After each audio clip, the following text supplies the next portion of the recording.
Real privilege to be with you this afternoon and speaking on this topic, which I think is a kind of hugely important one for the kind of age that we live in, and the age that we're communicating, and the age that we're trying to do theology in. And as somebody remarked, you know, if the 18th century saw the start of the first machine age, as it's been called, with the Industrial Revolution and things like the steam engine and this kind of stuff, really now where we are in the 21st century, we are living in the early years of the second machine age, where digital technology is doing for our mental limitations what the steam engine did for our muscular limitations. And as computer technology and computer power has surged forward, as digital technology has been applied to more and more fields, it does sort of seem increasingly that there are no limits to what digital technology can do and to what computers can be applied to. And I enjoy these benefits. Here we are on Zoom having a virtual conference. We couldn't have done that a few years ago. You know, we love our digital devices, and without the internet, we might struggle to fill our time and actually have to do something radical like talk to people. But there's also a hallmark, I think, of the second machine age that is perhaps a little more troubling, and we're going to touch on as we go this afternoon. And that's the tendency that we have as human beings to believe that technology can solve every problem. And we could point to lots of examples to illustrate that, but let me just give you just one that I think shows some of the questions that technology raises. And it was a few years ago now, about 8 years ago, that IBM launched a brand new supercomputer that they nicknamed Watson. And Watson became a celebrity very much in its own right. When some of you may remember that Watson appeared on a TV quiz show, the popular American TV quiz show Jeopardy, and it actually beat two of the previous champions of that quiz show. And many people at that were stunned, because surely something like a quiz show, it was reasoned, that requires all kinds of skills unique to human beings. Surely that wouldn't be something that a computer could master and in fact better human beings at. Now, despite all of the hoopla and noise and attention that Watson's success achieved, on one level, what the computer was doing was not particularly remarkable. It analysed each question that was asked, it searched a massive database of documents, it generated a list of possible answers to each question, and then it just ranked them in terms of probability. But Watson could do this so quickly and so rapidly that it could outthink exceptionally smart human beings in a game of trivia. Now, IBM, since that happened, have begun applying Watson to medical diagnoses, and their vision is just that it beat human Jeopardy players. It won't be too long before Watson is beating human doctors at their own game. But technology like that raises all kinds of questions, right? Is what Watson is doing thinking? Is computing a metaphor for the mind? When we think as human beings, are we doing what computers do, just a bit more slowly but more complexly? Or to put it very bluntly, are human beings just meat computers?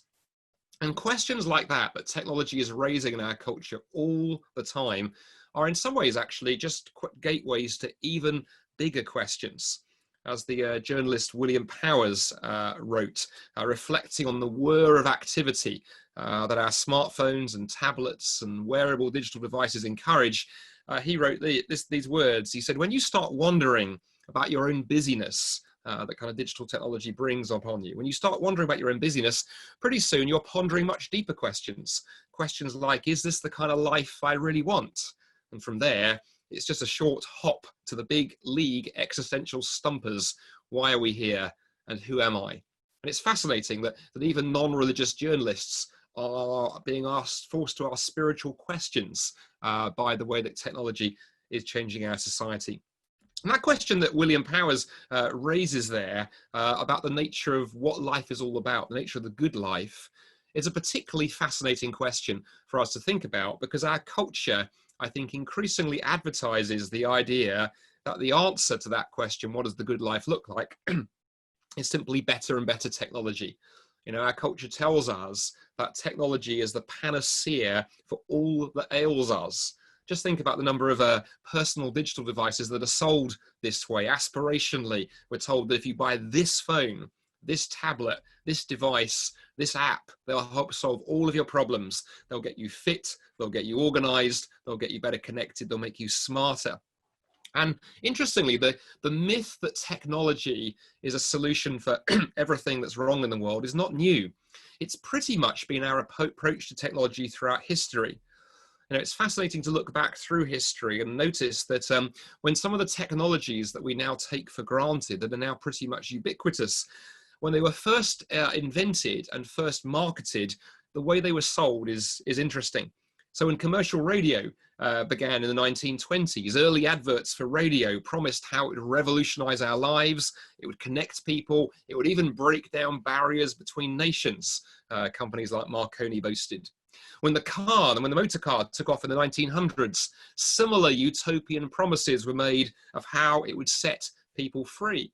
And one of my favorites, when television was invented in the 1930s, it was much the same. You can see on your screen there an early advert from Motorola telling you that television benefits your children and will produce children who are kinder and more generous and have better marks at school. I can almost hear the hollow laughs, even though you've got your audio turned off.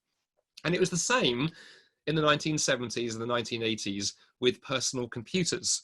Again, one of my favorite adverts from the era is Apple's advert for the Apple II personal computer. And when that was launched, the headline ran this way: Jefferson had one of the best minds in 1776, but today you can make better decisions with an Apple. And it's interesting that every case of a new technology being introduced, you can kind of see the same pattern, that the benefits of the technology are seized upon, but as human beings, we're not always very good at spotting perhaps the costs of that technology. And every technology has a cost. Consider the car, for example. For sure, the motor car unlocked cheap, easy transportation for everybody, but it also led to the paving over of vast amounts of green space, the reshaping of our cities around it, with pedestrians marginalized in the process. If you throw in environmental pollution and what our insatiable thirst for petroleum has done over the years to the Middle East, then maybe the picture is just a little bit more complex. Maybe we have to be a bit more reflective. And it's an interesting question to ask: was the invention or mass production of the car, was that a good thing or a bad thing? As the historian of technology, David Noble, writes, he says, technology leads a bit of a double life, one which conforms to the intention of the designers and another one which contradicts them, proceeding behind the backs of their architects to yield unintended consequences and unintended possibilities. And, you know, it's easy to laugh at the naivety of our ancestors for the way they thought about things like cars and TV and radio, this slightly naive approach to technology. But I would argue that today we are potentially repeating the pattern as societies when it comes to digital technology, largely because I think it's blindsiding us because it has and is changing the world so fast. And one of the things that I think goes on in society is when technology changes rapidly, it can sometimes outstrip our ability to keep up. And digital technology continues to grow at an incredibly rapid pace. There's a couple of factors in particular that have led to that growth. I'll just talk about one of them for a couple of minutes, and then we're going to move into exploring some of the theological and apologetic questions that flow out of this. But one of the big factors that's driven digital technology has been the exponential improvement of computers. The gentleman on the slide share there, his name is Gordon Moore. And in 1965, Gordon Moore, who was the co-founder of Intel, the microprocessor design company, he made a now very famous prediction. He observed rather, that the number of components on an integrated circuit was doubling every year. And he predicted that would continue to be the case for the next 10 years. And then he revised it to it would double every 2 years. And that doubling observation has become known as Moore's law, and he's basically been proven right. And that doubling of power, year in, year out, for a technology is almost unique. We don't know of any other area of technology where that's happened, but it has happened in digital technology. And to just put that in perspective, imagine what would happen if cars got twice as fast every year. Or imagine that aeroplanes became twice as efficient every year. Or imagine if by careful physical training, you could halve your time to run a marathon every year. That kind of constant doubling of performance is unthinkable, yet it's happened in digital technology year after year after year. Well, in those the kind of 10 minutes or so we've been going so far, I've given you a bit of background, and I think background is helpful here to kind of paint a bit of a background in which we can now begin to fill some detail in. And what I want to do in my remaining kind of 18 minutes or so is use that background to raise some theological and apologetic and perhaps missional questions, especially questions about how digital technology impacts on an absolutely crucial question, the whole question of what it means to be a human being. And as a way into that question, it's worth thinking about one of the reasons I think we have some issues around technology is we have a slightly ambivalent relationship with work, beautifully illustrated actually in the Dilbert cartoon strip, which I've given you an example there. If I'm boring you with my talk, you can chuckle at Dilbert for a couple of minutes. And we have a strange relationship with work as human beings. Most human beings, if you ask them, will tell you that they think they want less work. If you ask people, you know, would you like to work more or work less? Most people say they would like that their labor reduced. They'd like more leisure time to be free to do whatever we want. But there was a groundbreaking survey done at the University of Chicago a few years ago, which tracked a group of workers from a whole range of professions over a week. And what this survey discovered was that most people actually felt more happy and more fulfilled by what they did at work than during their leisure hours, when they often reported feeling bored or anxious. Yet at the same time, in the same survey to the same researchers, they were reporting they didn't actually want to be at work in the first place. And that study picked up something that the psychologists who did the study coined miswanting, which is this tendency we have as human beings to desire things we don't like and to like things we don't desire. And boy, there's a theological question raised right there, isn't there? And all of this warns us, though, that when it comes to digital technology and the slightly kind of siren call we hear from digital technology that tells us things like, hey, you must have this digital device, you must have this phone, this tablet, this smartwatch, because it will save you time and give you more leisure, maybe we need to be just a little bit careful. And we're right back at this question of what the good life looks like. What is it that human beings were created to be? And of course, one part of the biblical answer to that question is we were created by God to work as well as to rest. You know, work gives us a structure. It gives us a purpose. It gives us clear goals and challenges that endless leisure time doesn't. And so when along comes a shiny new invention like the Google car, for example, and Google promised when that technology is perfected, it will free us from, quote, the work of driving and give us more leisure time, maybe we need to think very carefully about whether that's actually what we really want. Now, of course, to ask the question, what does the good life look like, is to ask the question of what it means to be a human being in the first place. Are we just meat computers, as the MIT artificial intelligence pioneer Marvin Lee Minsky once famously put it? Are human beings just meat computers with the software of our souls running on the hardware of our bodies? Increasingly, our culture answers yes to that question, but maybe there's been a confusion sown to some degree by our metaphors. Listen to these powerful words from Raymond Tallis. Raymond is an interesting character. He's an atheist, committed atheist, doesn't believe in God, but he would share many of our concerns about technology and its tendency to reduce human beings to just the parts they're made of. And I love this little paragraph from his book, Aping Mankind, Neuromania, Darwinitis, and the Misrepresentation of Humanity. Raymond says the confusion begins with the way that we talk about machines.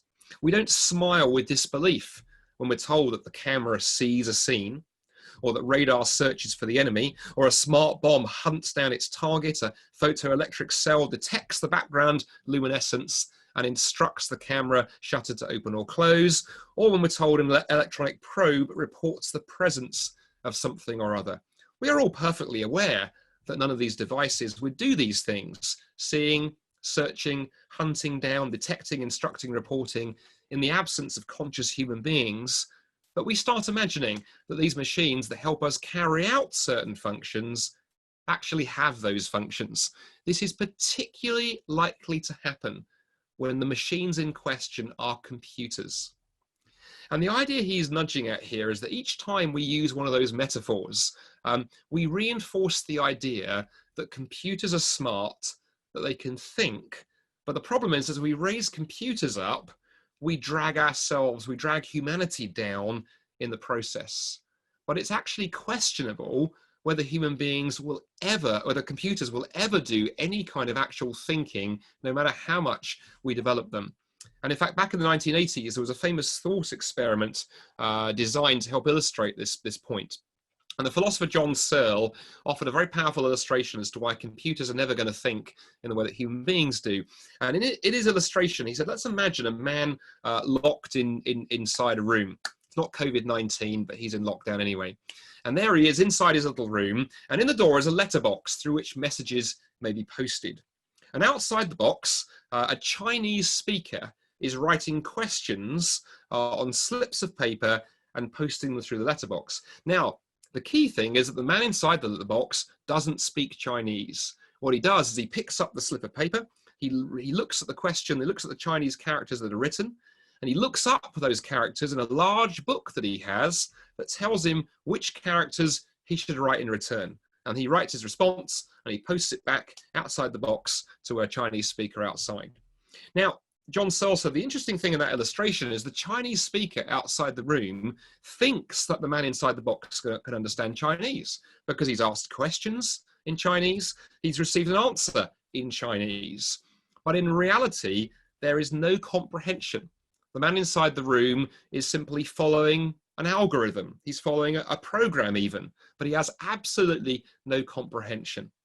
And that, said John Searle, is what computers do.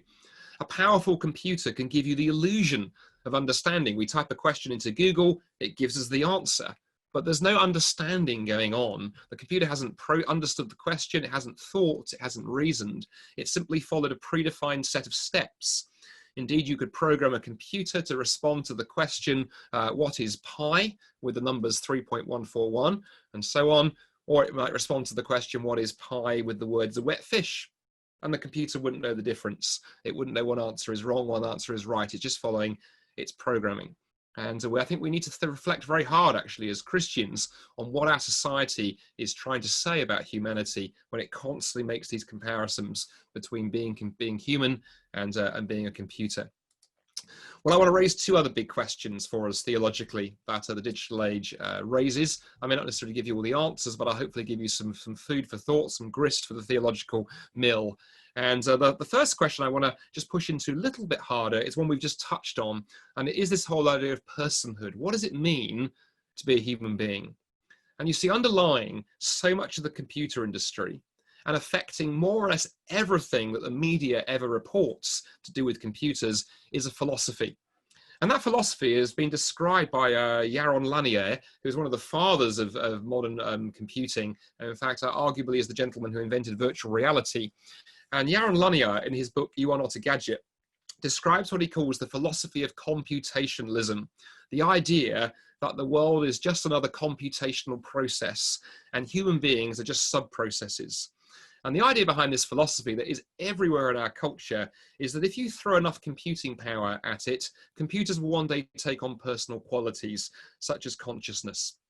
And to give an illustration of people who think like this, in 2007, a little over 10 years ago, at the American Association for the Advancement of Science annual conference, the co-founder of Google, Larry Page, said these words, and he wasn't joking, he was pretty much serious. He said, if you look at your programming, if you look at your DNA, it's about 600 megabytes compressed, smaller than any modern operating system, smaller than Linux or Windows, and that includes booting up your brain. So your program algorithms probably aren't that complicated. Intelligence is probably more about overall computation. Of course, the problem with this is it represents a pretty deeply reductionist view of human beings. And in fact, theologically, I've often wondered whether we're almost seeing a kind of new Gnosticism developing with some of this, the idea that human beings become just information, just pieces of data, points on the social graph. To be a human being is no longer to be embodied and physical. It's far more concerned about what goes on up here, because that's what we're trying to replicate with things like artificial intelligence and so on. And I think, of course, as Christians, we need to be asking some profound questions here, because the Christian worldview says that you are not merely your thoughts, not merely a disembodied mind. The Christian worldview says that we are persons, people, mind, body, and soul. And the physical is essential because God designed us that way. To bear the image of God is to be physical and embodied. And of course, when God stepped into the world in the person of Jesus, he didn't come as an idea or as a book or as a concept, but he came as a person, an embodied human being. And I think it's becoming ever more important that Christians become some of the torchbearers in pushing back on some of this deeply reductionist view in our culture of what a human being actually is. So that's the first digital question I want to raise with you for a few minutes. Second one I just want to touch on for a few moments that I think is incredibly important in our culture, and probably affects many of us actually, because we're part of that culture, and that's the whole question of depth and space. You know, many of us, and I put my hand up here as one who is incredibly guilty, many of us live these days vicariously through our screens, you know, constantly plugged into the internet, our attention constantly in demand from our phones and our gadgets and our digital watches and so on and so forth. And one of the big questions I think our society is grappling with, and again, Christians are not immune from this, is the whole question of how do we think deeply when so many ideas are jostling for our attention? You know, the internet now delivers so much information that our problem is managing it. In fact, a fun fact for you, Google have now indexed on their computer servers over 100 petabytes of data. Now, what's a petabyte? I imagine that's not a word most of you are familiar with or use in everyday conversation. Well, to help you, it is 1 followed by 15 zeros after it. Or to put it into an analogy that brings it home, if you were to take Google's search index and you were to read your way through it at 250 words a minute, it would take you 4 times 10 to the power of 13 years to read it, which is longer than the age of the universe.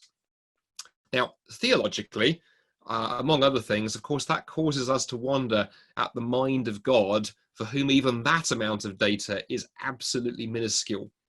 But for us mere mortals, how do we process that amount of information? Our old friend Larry Page, the co-founder of Google, once said that when Google can perfectly answer every question we throw at it, we will have achieved artificial intelligence. But I wonder whether as Christians and as theologians, we'd want to be saying that intelligence isn't simply knowing the right answer, it's also knowing the framework into which that answer sits.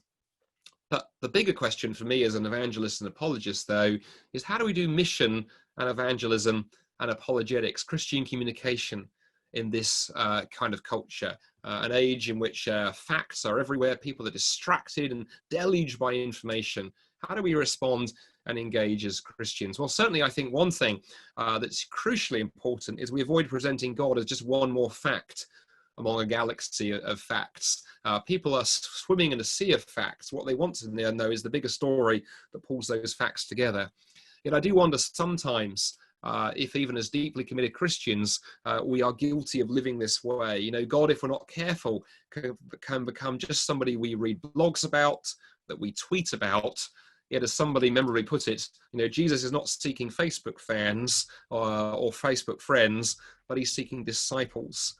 And likewise, I think many of our friends and neighbours and colleagues who have no faith in Christ, they are seeking depth and wisdom amidst the smog of data that is everywhere. How as Christian leaders and thinkers and communicators can we help people find it amidst all that deluge and digital noise that's around us?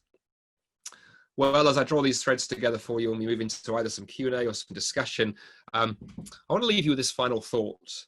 You know, whenever changes in communication come, they change culture profoundly. We see that through history. When writing was invented, it changed culture tremendously. When the printing press was invented, it changed culture tremendously. When the telegraph was invented, the telephone, and now digital technology. Whenever changes in technology affect communication, they often turn the world upside down. But also looking back through history, I'm reminded of the fact that Christians have always been at our best when we have not just used technology, but we've helped people think reflectively about it. You know, it's interesting when you look back through history, again, the way that Christians were very quick to embrace communication technology. You know, think of the printing press and how rapidly Christians leapt on board and began printing Bibles. Look back to the first century and the codex, where manuscripts were no longer on a roll, but cut together and sewn together to form books. That technology was not invented by, but popularized by Christians. Christians have always been at our best when we've embraced technology, but not just embraced it, when we've thought reflectively and critically about it. The internet has changed culture faster than any invention to date. And it is vital that we don't just leap on board and go, fantastic, we can now have meetings on Zoom, but also that we begin thinking theologically and biblically and apologetically, both about how to use technology well and communicate clearly in the digital age, but also to ask good questions and to engage with the questions that people are asking ever more loudly as technology raises them. You know, there are no simple answers when it comes to digital technology, and some of the profound questions it raises about things like personhood and depth and space. On my website that I put into the chat for you there, I linked to a couple of resources, one book and one brilliant article, both by non-Christians, but very sympathetic to spiritual things, exploring some of those questions in more detail. You might want to take a look. Certainly, some of the questions that they and other writers raise are great themes to start conversations. And some of those conversations might center around what the good life looks like. You know, if we are living in a digital culture that doesn't support the things that we value and treasure, then maybe it's vital for all of us, not just Christians, but for Christians to be taking the lead into the conversation, to be really pushing back and asking how that culture can be rebuilt and reshaped. I remember having a very interesting conversation a couple of years ago. I did an open forum, an evangelistic event based around some of the themes that we've talked about this afternoon, and a really interesting Q&A. And at the end of the event, a gentleman came up to speak to me.